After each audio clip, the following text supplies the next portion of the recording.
अमरावती शहराच्या मध्यवर्ती भागात असलेला शहराच्या विविध भागांना जोडणारा रेल्वे पूल अत्यंत धोकादायक बनला आहे।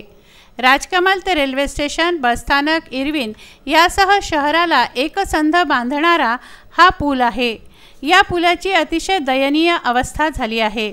या संदर्भात विदर्भ न्यूजने याआधीही वृत्त प्रसारित केलं होतं। त्यानंतर रस्त्याची डागडुजीही करण्यात आली, परंतु ती काही काळापुरतीच ठरली आहे। ही डागडुजी केलेली उखडली असून हा रस्ता पुन्हा जैसे थे झाला आहे। या रस्त्याचं काम लवकरात लवकर करण्यात यावं अशी मागणी नागरिकांकडून होत आहे। हजारो अमरावतीकर या पुलावरून येणं जाणं करतात।